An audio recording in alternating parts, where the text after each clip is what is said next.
ভাৰতীয় জনসংঘ আৰু 3 বছৰৰ কাৰণে আমি জনতা পাৰ্টিত আমাৰ বিলয় হৈছিল 77 চনৰ পৰা 80 চনলৈ। যদি আমি 1951 চনৰ পৰাই ধৰো আমাৰ যাত্ৰা, তেতিয়াহ'লে প্ৰায় 76 বছৰীয়া আমাৰ যি যাত্ৰা, এই যাত্ৰাত সদায় ভাৰতীয় জনসংঘ, জনতা পাৰ্টি আৰু 80 চনৰ পৰা ভাৰতীয় জনতা পাৰ্টিয়ে অসম আৰু অসমীয়াৰ স্বাভিমান সুৰক্ষা, অসমৰ সংস্কৃতি ৰক্ষা আৰু অসমখনক বিশেষভাৱে সুৰক্ষাৰ দৃষ্টিকোণেৰে যাতে আমি আমাৰ আবেগ আৰু আকাংক্ষা দুইটাকে প্ৰতিনিধিত্ব কৰিব পাৰো, তাৰ কাৰণে আমি সদায় সংকল্পবদ্ধ হৈ আমাৰ ৰাজনৈতিক যাত্ৰা আৰম্ভ কৰিছোঁ। আমাৰ নীতি আৰু স্থিতি স্পষ্ট। Bharatiya Janata Party stand point and view point আৰু আদৰ্শগত দৃষ্টিকোণেৰেও আমি আমাৰ অসমীয়া ৰাইজৰ বা অসমৰ ৰাইজৰ হকে আমি সদায় নীতি আৰু স্থিতি গ্ৰহণ কৰি আহিছোঁ। আৰু আমি সকলোৱে গৌৰৱী অসমীয়া হিচাপে, গৌৰৱী ভাৰতীয় হিচাপে আই অসমীৰ সেৱাৰ কাৰণে শাসনত থকাৰ আগতেও আৰু শাসনত অহাৰ পিছতো আমি নীতি আৰু স্থিতিৰ কোনো ধৰণৰ আপোচ নকৰাকৈ আমাৰ দলটোৱে আমাৰ কৰ্মসূচীসমূহ আগবঢ়াই লৈ যোৱাৰ কাৰণে প্ৰয়াস কৰিছোঁ। আৰু ইয়াৰ কেইটামান উদাহৰণ আপোনালোকৰ আগত আমি ব্যক্ত কৰিব খুজিছোঁ। অসম আন্দোলন 1979 চনৰ পৰা 85 চনলৈ আৰম্ভ হৈছিল বা চলিছিল। 6 বছৰীয়া অসম আন্দোলনত ৰাষ্ট্ৰীয় ৰাজনৈতিক দল হিচাপে জনতা পাৰ্টি আৰু ভাৰতীয় জনতা পাৰ্টি 80 চনৰ পৰা আমি অসমৰ ৰাইজৰ লগত অসমৰ মানুহৰ যি আন্দোলন আছিল, বিদেশী বহিষ্কাৰ, ডিটেক্ট, ডিলিট এণ্ড ডিপোৰ্ট 3D, ইয়াৰ কাৰণে আমাৰ চুক্তি কৰাৰ পিছতো আমি এই 3Dৰ ওপৰত গুৰুত্ব দি আছো। আৰু অসম আন্দোলনৰ সময়ত একমাত্ৰ ৰাষ্ট্ৰীয় দল হিচাপে ভাৰতীয় জনতা পাৰ্টিয়ে অসমৰ ৰাইজৰ লগত solidarity show কৰিছিল, অৰ্থাৎ ৰাইজৰ লগত আমি অৱস্থান কৰিছিলোঁ। শ্ৰদ্ধেয় অটল বিহাৰী বাজপেয়ী, লালকৃষ্ণ আদৱানী ডাঙৰীয়াৰ পৰা আৰম্ভ কৰি সেই সময়ৰ ৰাষ্ট্ৰীয় নেতৃত্বই অসমৰ গাঁৱে ঘূৰি আহি অসম আন্দোলনত জঁপিয়াই পৰিছিল। Save Assam today to save India tomorrow, এই সংকল্পেৰে অসমৰ লৈ অবাধ অনুপ্ৰৱেশৰ যিটো সমস্যা, এইটো কেৱল অসমৰ সমস্যা নহয়, এইটো ৰাষ্ট্ৰীয় সমস্যা, দেশৰ সমস্যা। এই ধৰণে ইয়াক আমি এই দৃষ্টিকোণেৰে চাই আমি আমাৰ অসম আন্দোলনটোক পূৰ্ণ সমৰ্থন আগবঢ়াইছিলোঁ। 83 চনৰ অবৈধ নিৰ্বাচন, সেই 83 চনৰ অবৈধ নিৰ্বাচন ভাৰতীয় জনতা পাৰ্টিয়ে বৰ্জন কৰিছিল। অসমৰ ৰাইজৰ আহ্বানক সন্মান জনাই, শ্ৰদ্ধা জনাই বাওঁপন্থী দলবিলাক আজি যি কংগ্ৰেছৰ লগত লগ লাগিছে, কংগ্ৰেছ দলটো নিজেই আৰু অন্যান্য ধৰ্ম নিৰপেক্ষ যি শক্তি আছিলে শুধু সেকুলাৰিষ্ট ফৰ্চেছ বা কমিউনেল ফৰ্চেছ সেইসকলে কিন্তু অসম আন্দোলনটোৰ বিৰোধো কৰিছিল আৰু 83 চনৰ অবৈধ নিৰ্বাচনত অংশগ্ৰহণ কৰিছিল। তাৰ পিছত যদি আপোনালোকে চাই 83 চনত এখন অত্যন্ত বৈষম্যমূলক অসমক ধ্বংস কৰিব পৰা অসমৰ স্বাভিমান খিলঞ্জীয়া মানুহৰ মান সন্মান আৰু খিলঞ্জীয়া মানুহক নিজৰ মাতৃভূমিতেই সংখ্যালঘু কৰিব পৰা এখন অত্যন্ত বৈষম্যমূলক আৰু বিধ্বংসীমূলক অসমৰ কাৰণে আইন কংগ্ৰেছে প্ৰণয়ন কৰিছিল।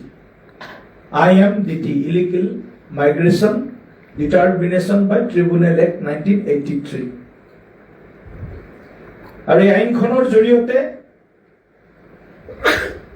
চোৰ কৰাজনৰ কোনো কথা নাই, চোৰে চোৰ কৰি থাকিব পাৰে, গৃহস্থই প্ৰমাণ কৰিব লাগিব এইজনে চোৰ কৰিছে বুলি। অৰ্থাৎ কোনোবা যদি বিদেশী বুলি জানেও তেতিয়া চৰকাৰে একো নকৰে, প্ৰশাসনে একো নকৰে, কৰিব লাগিব কমপ্লেইন দিব লাগিব এজন নাগৰিকে, অন্য নাগৰিকে, আৰু তেওঁ প্ৰমাণ কৰিব লাগিব তেওঁ বিদেশী। এই ধৰণৰ অত্যন্ত এখন ডিছক্ৰিমিনেটৰী এক্ট অসমত অসমীয়া নিক্ষেপ কৰিবলৈ কংগ্ৰেছে বলবৎ কৰিছিল। 83ৰ পৰা 2005 চনলৈকে এই আইনখনে অসমলৈ হৈ থকা অবাধ অনুপ্ৰৱেশকাৰী কেৱল সুৰক্ষা দিয়াই নহয়, তেওঁলোকক ৰঙা দলিচা পাই দিছিল আৰু যাৰ পৰিণতিত আমি দেখিছো এখনৰ পিছত আনখন জিলা খিলঞ্জীয়া মানুহে জাতি মাটি ভেটি এৰি পলাই আহিব লগা হৈছিল আৰু সেইবিলাক জিলা আমি সংখ্যালঘুত পৰিণত হৈছো বা হৈছিল। 2005 চনত Sarbananda Sonowal versus government of India বা গভৰ্ণমেণ্ট অফ আছাম যি এক্ট আছিলে 83 IMDT এক্ট, তাৰ বিৰুদ্ধে 12 জুলাই চূড়ান্ত ৰায় প্ৰদান কৰিছিল আৰু IMDT এক্টখন যে এখন ডিছক্ৰিমিনেটৰী ল, বৈষম্যমূলক আইন আৰু অবৈধ অনুপ্ৰৱেশ যে দেশৰ অখণ্ডতা, দেশৰ সাৰ্বভৌমত্ব আৰু দেশৰ ভয়াৱহ জনসংখ্যাৰ যি বৃদ্ধি, সেই বৃদ্ধিটোক সন্মুখত ৰাখি মহামান্য উচ্চতম ন্যায়ালয়ে ৰায় দিছিল যে এইটো এটা এক্সটাৰ্নেল এগ্ৰেছন, এটা বৈদেশিক আক্ৰমণ, ক'ব গ'লে এগ্ৰেছন বুলি, আগ্ৰাসন বুলি অবৈধ অনুপ্ৰৱেশক সেই হিচাপে মহামান্য উচ্চতম ন্যায়ালয়ে হুকুম জাৰি কৰিছিল। তাৰ পিছত কংগ্ৰেছৰ পৰোক্ষ ছত্ৰছায়াত অসমত 2005 চনত এটা নতুন ৰাজনৈতিক দলৰ জন্ম হৈছিল, AIUDF, all India United democratic front. Badruddin Ajmal ডাঙৰীয়া এই দলৰ সভাপতি হৈছিল আৰু সমগ্ৰ দেশত, সমগ্ৰ ৰাজ্যত AIUDFে সংখ্যালঘু প্ৰধান অঞ্চলসমূহত শিপা বিস্তাৰ কৰিবৰ কাৰণে চেষ্টা কৰিছিল বা পৰৱৰ্তী সময়ত সফল হৈছিল। তাৰ পৰৱৰ্তী সময়ত যদি আমি চাওঁ, অসম চুক্তি 85 চনত হ'ল। 85 চনৰ পৰা কংগ্ৰেছে মোটামুটিভাৱে 10টা বছৰ যদি বাদ দিয়ে 2016লৈকে অসমত কংগ্ৰেছৰ শাসন। কোনো এটা তেনেকুৱা কংক্ৰিট যিটো কোৱা হয় স্থায়ী পদক্ষেপ বা দৃশ্যমান হোৱাকৈ বা নিৰ্ণায়ক হোৱাকৈ ডিচাইচিভ কোনো ডিচিশ্যন কংগ্ৰেছ দলে নললে, যাৰ কাৰণে NRCৰ নিচিনা এটা সুন্দৰ প্ৰক্ৰিয়া, নেশ্যনেল ৰেজিষ্টাৰ অফ চিটিজেনশ্বিপ, সেই NRCখনো আজি ভালুকৰ হাঙিত পৰিণত হ'ল। যি উদ্দেশ্যৰে এনআৰচি অসমত তৈয়াৰ কৰিব বিচাৰিছিল ভাৰত চৰকাৰে বা সদৌ অসম ছাত্ৰ সন্থা আমি অসমীয়া ৰাইজে, সেইটোতো আমি কৰবাত নহয় কৰবাত ধোকা খাই গ'ল। যি মানুহৰ নাম ভোটাৰ তালিকাৰ পৰা ডিলিট কৰাৰ কাৰণে আমি ভাবিছিলো ডিলিট কৰিব পাৰিম, কিন্তু আল্টিমেটলি সেই কামটোতো আমি সফলতা অৰ্জন কৰিব নোৱাৰিলে। সেই ডাঙৰ এটা ইনিচিয়েটিভটো এটা ইন ভেইন বুলি যাক কোৱা হয়, বিফল হৈ গলো আমি, তাতে সকলো পানীত পৰিল। গতিকে এনেকুৱা এটা পৰিস্থিতিত কংগ্ৰেছ দলে এটা নতুন শ্লোগান এই নিৰ্বাচনত আৰম্ভ কৰিছিল। সংখ্যালঘুৰ তুষ্টিকৰণ, ভোট বেংকৰ ৰাজনীতি, অবৈধ মিয়া বাংলাদেশীক ৰঙা দলিচা পাৰি দিয়া, তেওঁলোকক ভোটাৰ তালিকাত নাম সুমুৱাই দিয়া, ৰেচন কাৰ্ড দিয়া, লেণ্ড পট্টা মাটিৰ পট্টা দিয়াৰ পৰা আৰম্ভ কৰি কংগ্ৰেছে অবৈধ অনুপ্ৰৱেশকাৰীসকলক বুজেই গছলৈ ৰূপান্তৰ কৰাত যি ধৰণে প্ৰত্যক্ষ সহযোগিতা আগবঢ়ালে, আৰু তাৰ পৰিণাম আমি আজি যিধৰণে ভুগিবলৈ আমি বাধ্য হৈছো, এই গোটেই কথাখিনি নিশ্চিতভাৱে অসমৰ যুৱ প্ৰজন্মৰ কাৰণে নতুন বিষয় হ'ব। 21 শতিকাত জন্মগ্ৰহণ কৰা যুৱকসকলে হয়তো এই গোটেই কথাবিলাক নাজানিব। ফাৰ্ষ্ট টাইম ভোটাৰ যিসকল বা ছেকেণ্ড টাইম যিসকলে ভোট দিব, যিসকলে অসম আন্দোলন দেখা নাই, যিসকলে হয়তো 83 অবৈধ নিৰ্বাচন দেখা নাই, বা 2005 চনত INDT আইন বাতিল হোৱাৰ সেই দিনটো হয়তো কোনো কাৰো স্মৃতিত হয়তো আজি মনত নপৰে। তেনেকৈ যুৱ শক্তিয়ে মাজত এই বিষয়খিনি লৈ যোৱাৰ বহুত আমি গুৰুত্ব অনুভূতি কৰিছো।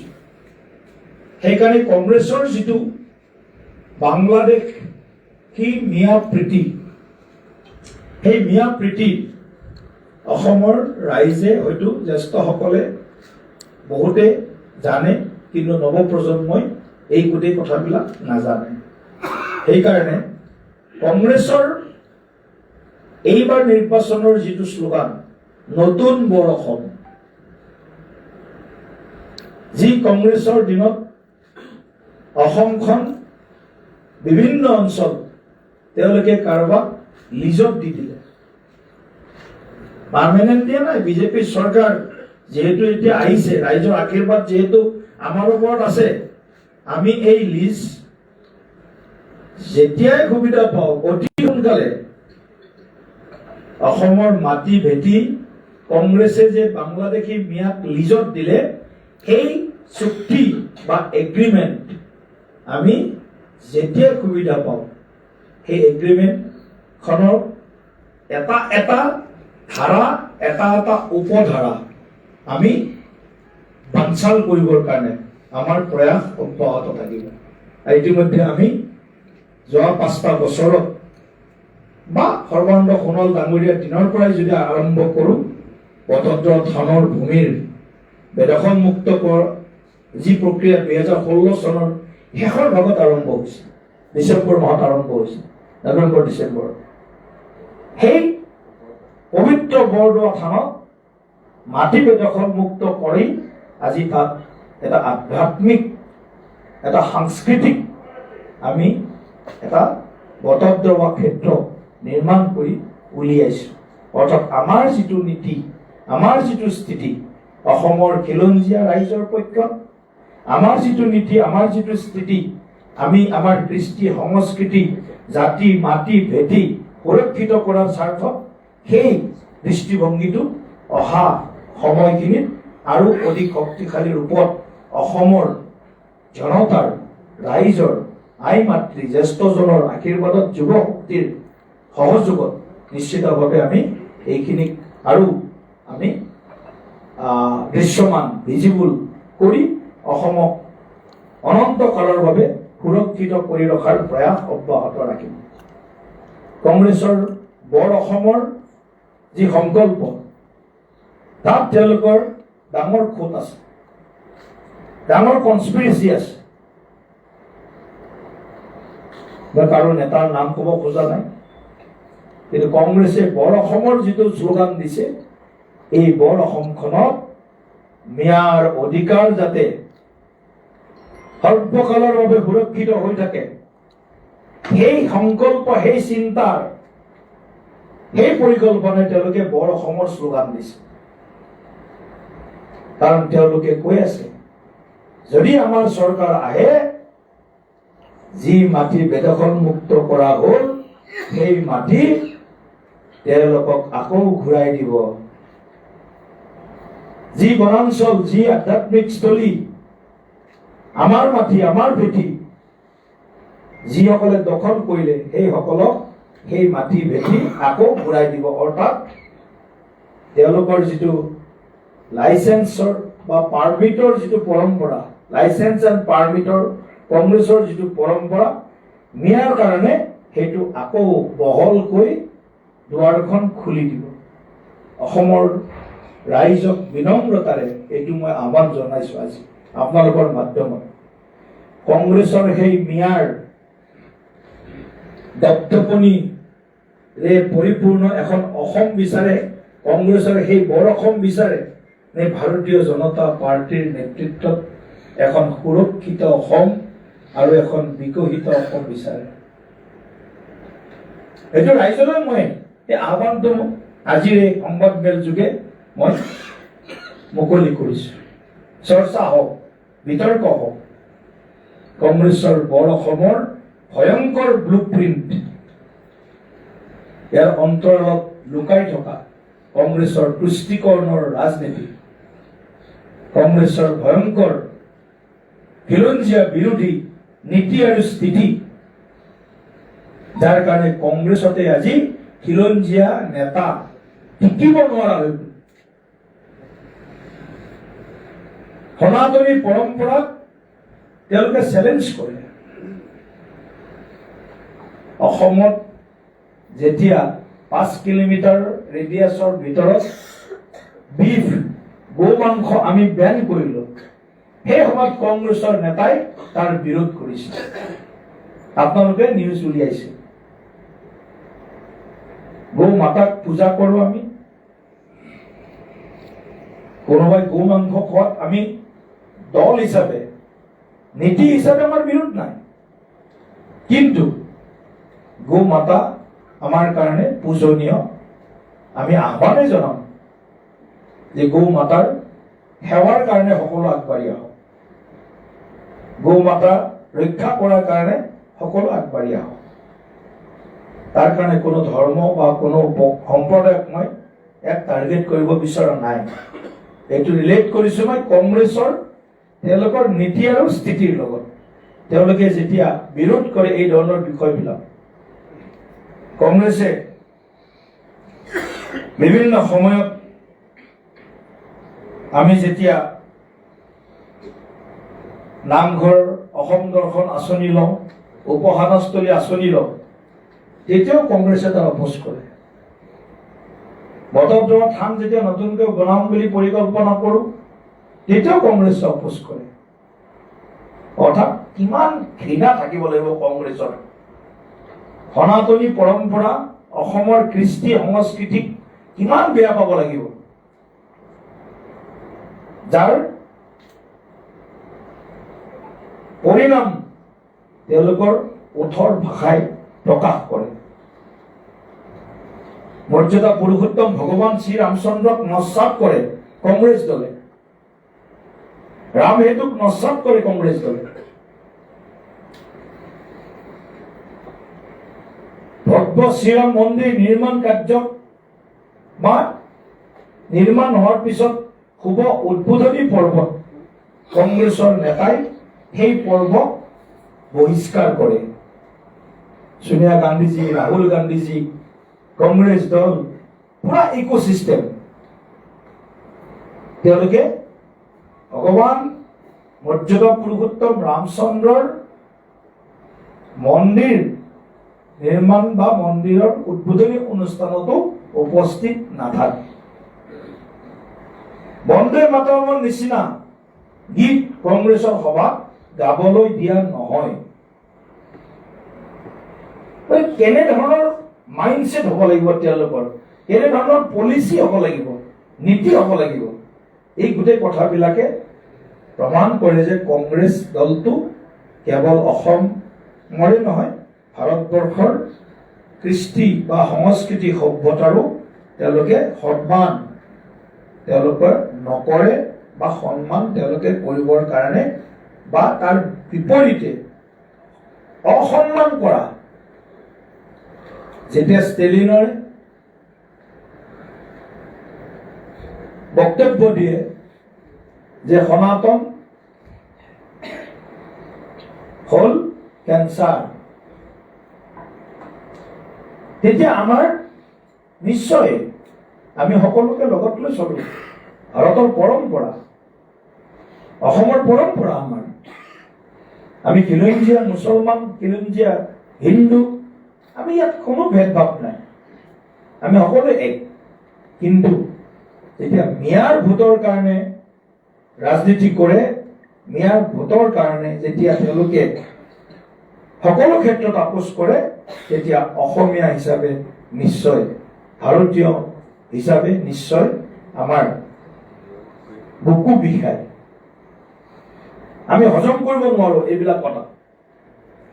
গতিকে কংগ্ৰেছৰ বৰ অসমৰ যি তেওঁলোকৰ শ্লোগান, এয়া ভয়ংকৰ ষড়যন্ত্ৰৰ এটা অংশ, ব্লু প্ৰিণ্ট বা এটা ডেঞ্জাৰাছ কনস্পিৰেচি কংগ্ৰেছৰ। এই কথাটো আজি আপোনালোকৰ যোগেদি আমি ব্যক্ত কৰিছো।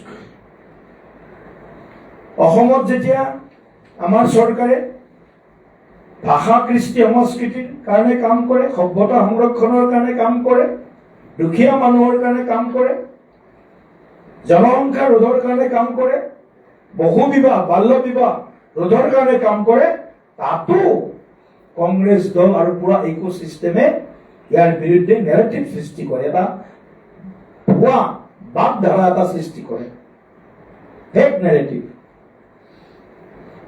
যেতিয়া আসাম পলিকেনি এক্ট 2025 যেতিয়া পাছ কৰিছিল, তাকো কংগ্ৰেছে সদনৰ মজিয়াত, মই সেইদিনা নিজে উপস্থিত আছো, তাকো বিৰোধ কৰিছিল। গতিকে বহু বিবাহ, বাল্য বিবাহ যেতিয়া সংস্কাৰমুখী পদক্ষেপ লয় এখন অসমপ্ৰেমী চৰকাৰে, বিজেপি নেতৃত্বৰ NDA চৰকাৰে, তেতিয়া কংগ্ৰেছ দলটোৰ গা বেজ বেজাই যায়।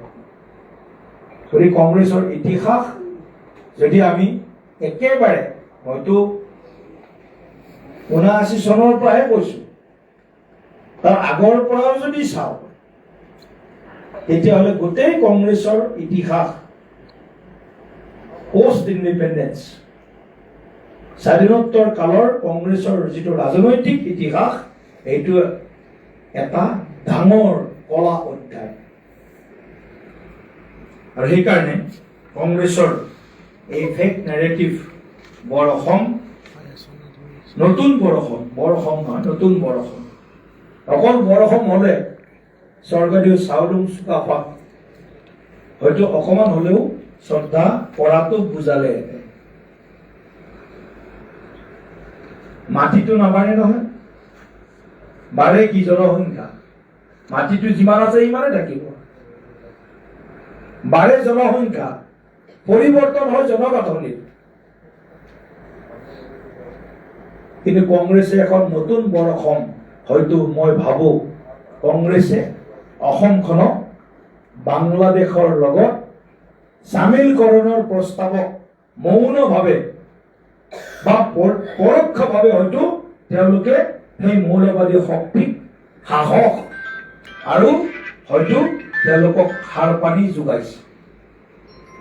গতিকে এই নতুন বৰ অসমৰ যি কংগ্ৰেছৰ শ্লোগান, এয়া ভয়াৱহ, এয়া ষড়যন্ত্ৰ আৰু কংগ্ৰেছ দলৰ খিলঞ্জীয়া অসমীয়াৰ বিৰুদ্ধে বছৰ বছৰ, দশক দশক জুৰি গ্ৰহণ কৰা আপোচকামী নীতি আৰু অসমৰ বিৰুদ্ধে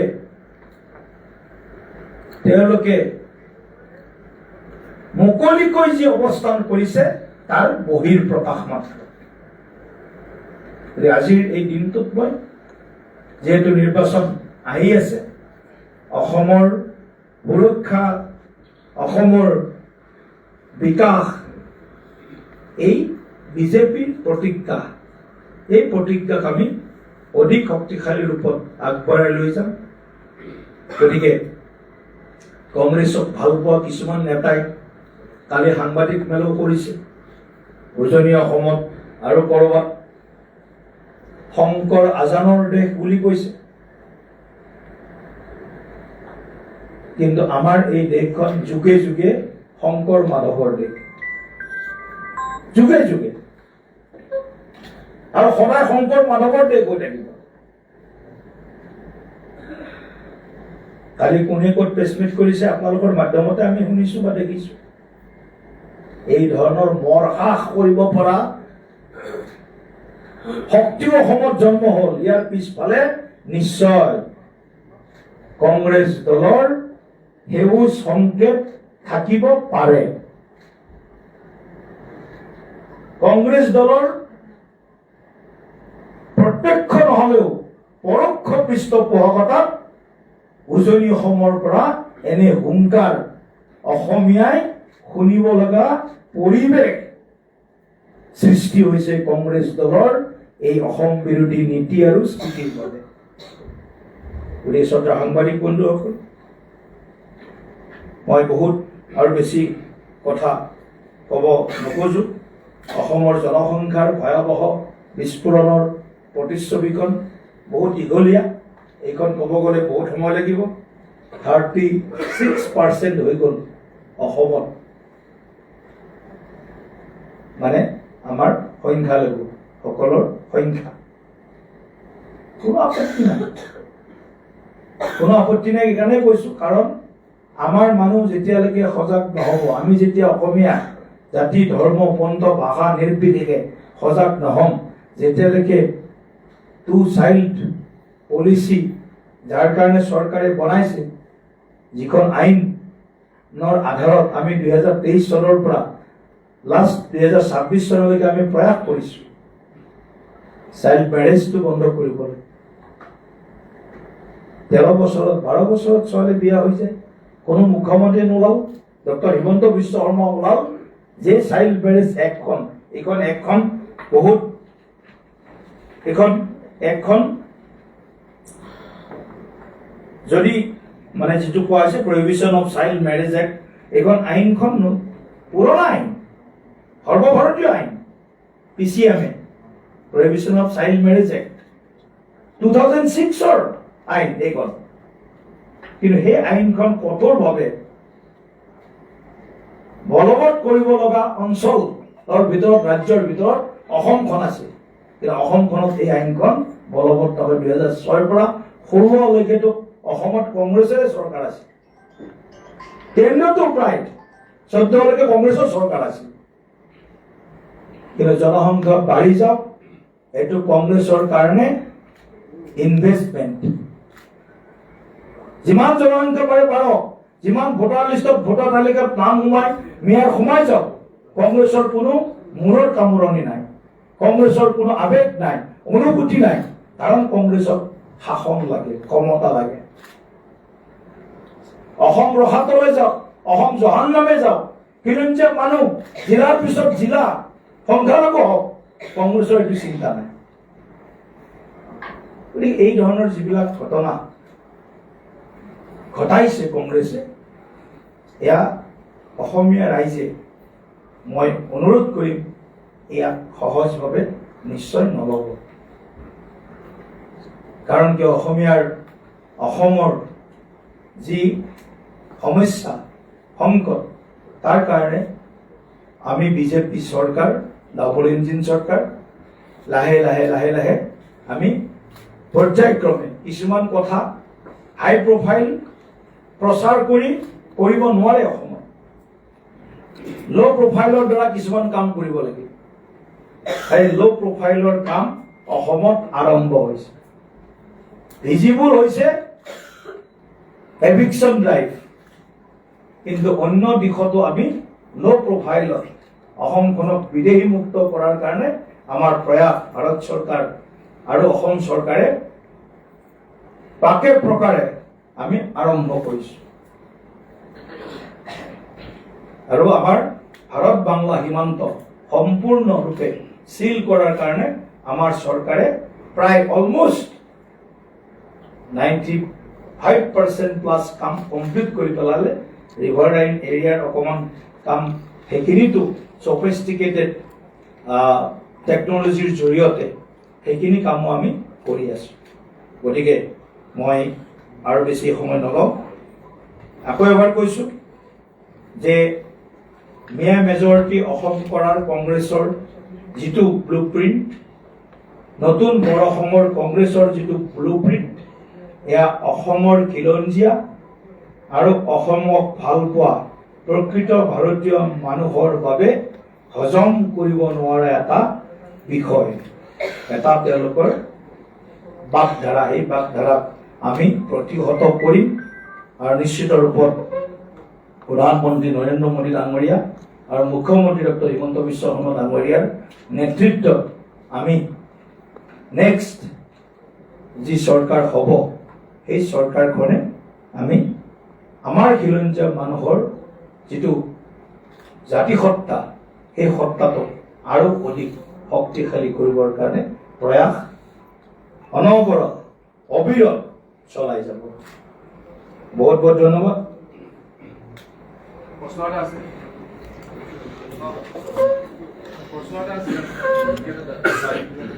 আপুনি অসম আন্দোলনৰ আলমতিত শুনে অসম আন্দোলন ধৰ্মমুখী নাছিল অসম আন্দোলন আছিল সামগ্ৰিকভাৱে বিদেশী বহিষ্কাৰ কৰাৰ এটা আন্দোলন আৰু বিজেপিয়ে যিটো কা আন্দোলন যিটো আইন আনিলে তাৰ জৰিয়তে বিদেশী এটা বাৰ্তা কাটি দিলে যে সংস্থাপনৰ গতিকে অসম আন্দোলনক আপেক্ষিকভাৱেহে বিজেপিয়ে ছাপোৰ্ট কৰে নে সম্পূৰ্ণভাৱে ছাপোৰ্ট কৰে আজিৰ স্থিতিটো আপোনালোকৰ দুটা ফালৰ পৰা বেলেগ বেলেগ যিটো বিদেশী এটা চাইডৰ পৰা আনিছে এটা চাইডৰ পৰা যিটো অসম আন্দোলনক ছাপোৰ্ট কৰিছে স্থিতিটো কেনেকুৱা এইটো স্থিতি স্পষ্ট আছে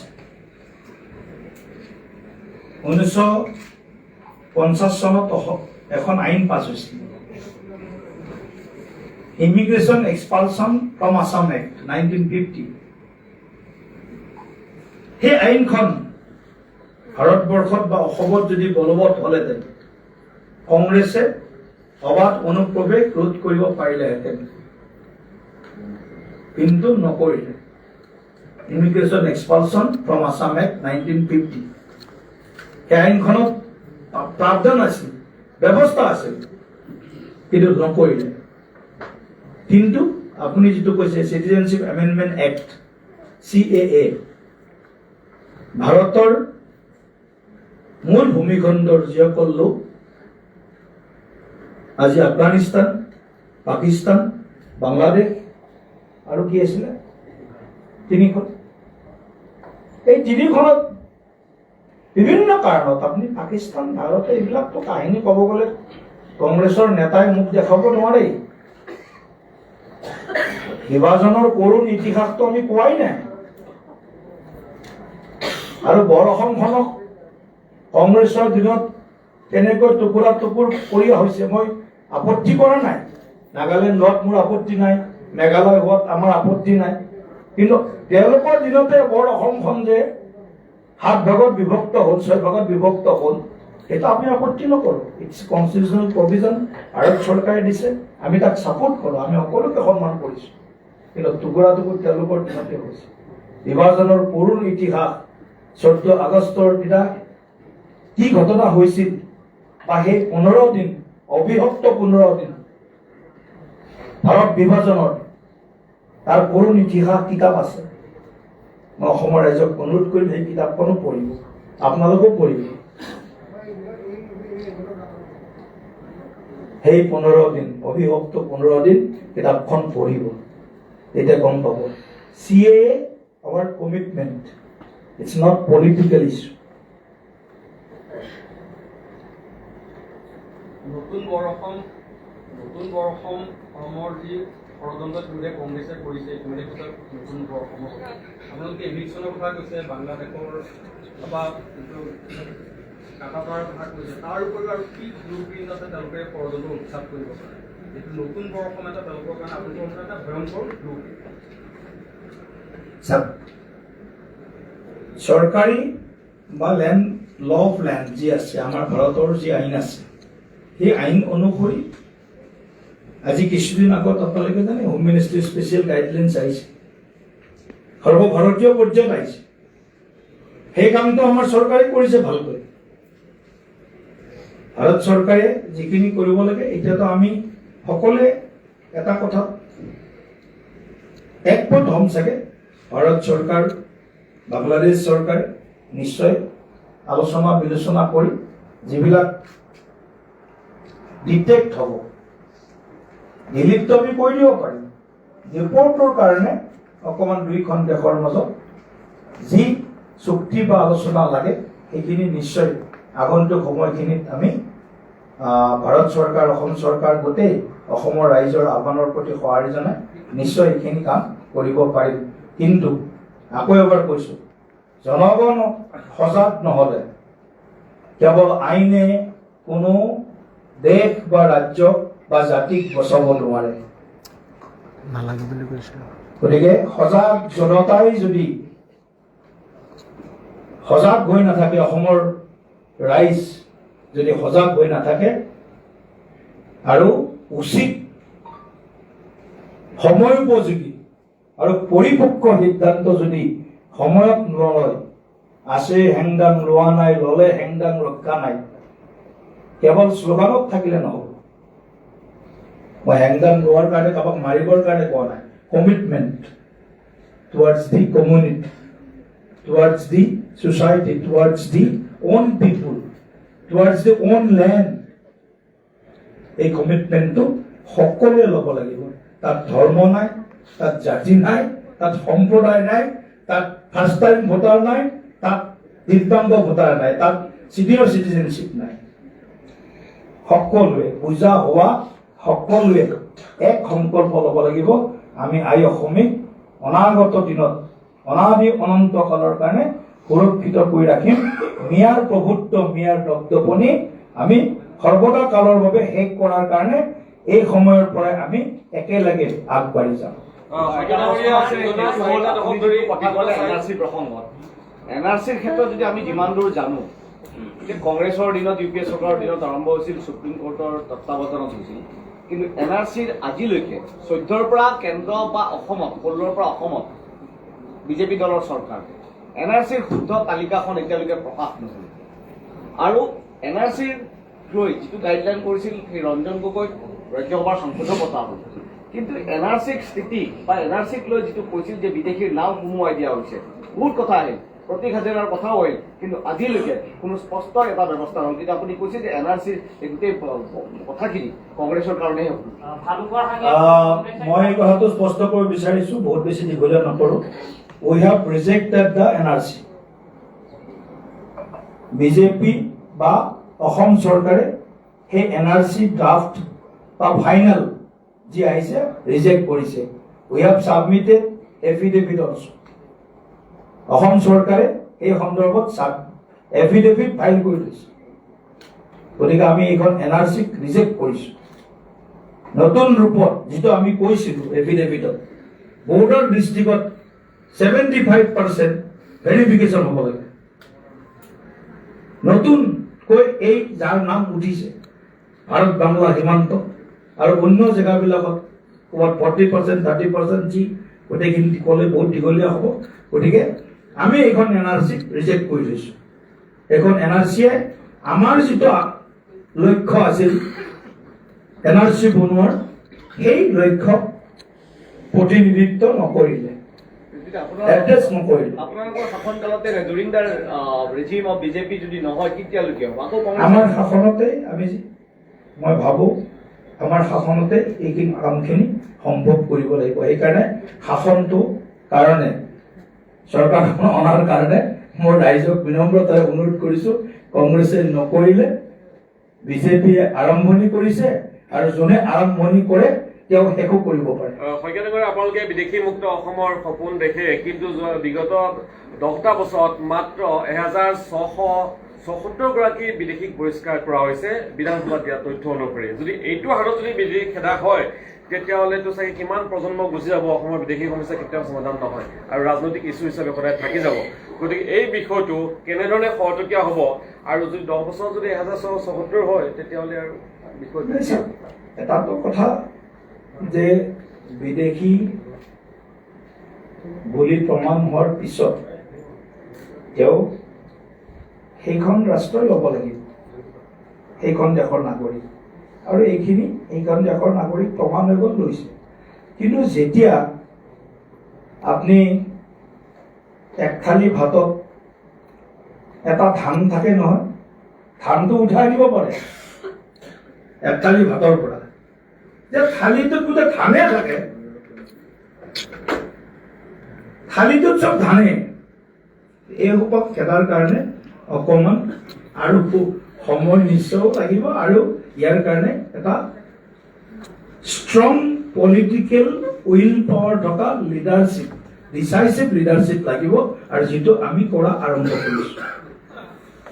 অসম জাতীয় পৰিষদে এক সংবাদমেলত তেওঁলোকে এখন তালিকা এখন দিছিলে ফেচবুক আৰু টুইটাৰত। তেওঁলোকে বিচাৰে ভুৱা এখন কোনো বিজেপিৰ আৰ্টিষ্টৰ দ্বাৰা পৰিচালিত হৈছে। 501 ৰুমৰ কথাটো মইতো কালিও কৈছো, আজিও কৈছো, আপোনালোকে প্লিজ এতিয়া ক'তো ইফাল ভাল নকৰিব, আৰু আমাৰো 5G ৰুমটো ওচৰত চব কাৰ্যকৰ্তা খালী কৰি দিয়া, তেখেতসকলক এতিয়া লৈ যাব এবাৰ 501 ৰুমলৈকে তন্নকৈ। কোনোবা চাই আহিছে নিউজটো ওলোৱাৰ লগে লগে, বিশেষভাৱে ক্ৰছ কাৰেণ্টক মই অনুৰোধ কৰিছোঁ, ক্ৰছ কাৰেণ্ট একবাৰ যায়, একবাৰ চাই আহিব, প্ৰতিবিম্ব লাইভ, কথাটো কৈছোঁ, নিউজ লাইভ, সকলোকে কৈছোঁ, একবাৰ চাই আহিব। তেতিয়া তাতে যদি কিবা আপোনালোকে পায় যে তাত ভুৱা একাউণ্ট পাইছে, তাত মানে কোনোবা ভুৱা মানুহ পাইছে, কথাটো কৈছোঁ, তেতিয়াহ'লে সেই দায়িত্ব আমি ল'বৰ কাৰণে 100% সাজু। আৰু সামাজিক মাধ্যমটো মই কোনো দল বুলি মই কোৱা নাই, আজিৰ দিনত সামগ্ৰিকভাৱে সামাজিক মাধ্যমটো গুৰুত্বপূৰ্ণ, কিন্তু সামাজিক মাধ্যমত লাইক কৰা বা কমেণ্টছ কৰা মানুহে চৰকাৰ বনাব পাৰিব বুলি ভবা বিজেপি বিশ্বাস কৰে, কংগ্ৰেছে ভাবে এইটোৱে একমাত্ৰ মাধ্যম। বিজেপি বিশ্বাস কৰে, কংগ্ৰেছে ভাবে যে লাইক শ্বেয়াৰ যদি আহিছে, কমেণ্ট যদি আহিছে বিজেপিৰ বিৰুদ্ধে, তেতিয়াহ'লে আমাৰ চৰকাৰ খাটাং। এইটো হ'ল মুংগেৰীলাল কি হচিন চপনে। সামাজিক মাধ্যমৰ যদি, আৰু আপোনালোকৰ সামাজিক মাধ্যমতো যেন এলগৰিথম যিটো আছে, যোনে যোনটো চাই, আপুনি এবাৰ চাই দিয়ক ক্ৰছ কাৰেণ্ট, 1 মিনিট চাই দিয়ক, তাৰ পিছ মুহূৰ্তৰ পৰা ক্ৰছ কাৰেণ্টে আহি থাকিব, অন্য অনবৰত ক্ৰছ কাৰেণ্ট। নিউজ লাইভ চাই দিয়ক, এবাৰ চাই দিয়ক, তাৰপিছত আপুনি যদি এইটো চাবলৈ যায়, কেতিয়াবা ধৰক আমাৰ এখন যে চিৰিয়েল এখন আছে নহয়, বেহাৰবাৰী নহয়, হিন্দী চিনেমা চিৰিয়েল এখন আছে নহয়, তাৰক মেহতা, মই কেতিয়াবা চাওঁ তাৰক মেহতা। তাৰক মেহতাটো একবাৰ বা দুবাৰ চাই দিয়ক, তাৰক মেহতা আহি থাকিব ইপিছড, এটাৰ পিছত ইপিছড, ভাবিছি ঘৰ পৰা আহি কিয়া, সেইটোও চাওঁ মাজে মাজে কেতিয়াবা, সেইটোৱে আহি থাকে। গতিকে এইটো এটা তেওঁলোকৰ এইটো AI আজিৰ দিনত মানে আৰ্টিফিচিয়েল ইণ্টেলিজেন্সৰ এইটো এটা ডাঙৰ, এইটো এটা মানে কি বুলি কওক, এটা প্ৰভাৱ। গতিকে মই আমাৰ কথাখিনি মই ভাবোঁ, এইখিনি মই আপোনালোকক এইখিনি কথা পিছৰ প্ৰশ্নখিনি মই উত্তৰ দিলোঁ, কিন্তু চিৰিয়াছনেছটো যাতে মোৰ এইখিনি কথাৰে যাতে আপোনালোকে প্ৰেছ মিটটো শেষ নহয়, ভাবিছে ঘৰ পৰা এতিয়া প্ৰেছ মিটত ইমানখিনি ক'লোঁ, কিন্তু মোৰ ওলালে ভাবিছে ঘৰ পৰা এতিয়া, মানে এইখিনিতে যাতে শেষ নকৰে, এইটো মোৰ বিনম্ৰ অনুৰোধ, আৰু সকলোৰে মই সহযোগিতা বিচাৰিছোঁ। বহুত বহুত ধন্যবাদ।